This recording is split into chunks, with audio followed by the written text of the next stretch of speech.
Welcome to Front Range Facts. This is Anthony Meiser. And this is Jim Marion. We're here to bring you your Colorado update for the month of September. Let's dive right into showing traffic. This is one of our favorite things to look at because it really shows what buyers are going to be doing over the next 60 to 90 days. And right now, showing traffic is up just a little bit over where it was last year. So we should have some pretty good 30 to 60, 90-day activity coming up, folks. It's good news. If we look at showings by region, the West has been lagging behind for 3 years, and it doesn't seem to be changing. No, we're not at scraping the bottom of the 84, that we were at 8 months ago. But so our index is up a little bit, but not nearly what the rest of the U.S. is seeing. All right, active housing inventory for sale by month. Jim, what do we got here? Well, we have a lot of homes for sale, Anthony. And just to put it in perspective, 2017 is where this starts. And we got about 10,000 homes for sale more in the market than we did back in the years before COVID. So as you can see, August 21 was a huge deficit, and in comparison, we're at 32,000 basically right now. We look at the median home price by state. Colorado really close to the top 10 for sure. Mm-hmm. You can see here at 654,000. It's still very expensive to live in Colorado. Yeah, we always talk about green being good. In this case, not quite as good. And it actually puts us as number 6 on the list of homes. So the reason why we're having difficulty selling homes is we're basically outside of the coasts, the most expensive place to live in America. They are. Now, typical financial hardship by Coloradoans. This kind of tells you what people are experiencing and maybe why. It's eye-opening, right? Like this is taking a pulse of Coloradans, right? But 39% are worse off financially year to date. That's a huge amount, and if that's not a blinking red recession indicator coming up, and 38% are struggling financially, 38% also worried about losing health insurance, postponing dental care, 1 out of 3, and there's 30% worried about losing their home. So this is some serious stuff. This is some bad headwinds that we're facing here, right?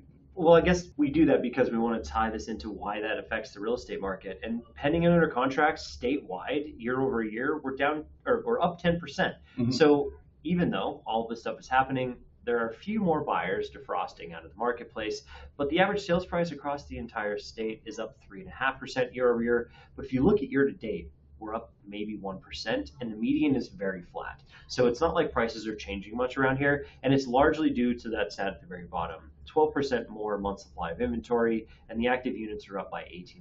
So, but this is when you look at all the headwinds, right, and the fact that we're the 6th most expensive state and things like that, having only an 18% increase in active inventories, it's actually doing pretty good. It's keeping prices stable. It's keeping the market relatively pain-free in a lot of ways. We look at the townhouse condo market, though. I think this is where we start to see some of those. Ouch. Yeah, when we have a median sale price year over year down 6%, that's some tough headwinds right there for the attached market. Inventories jumped up to 22% too.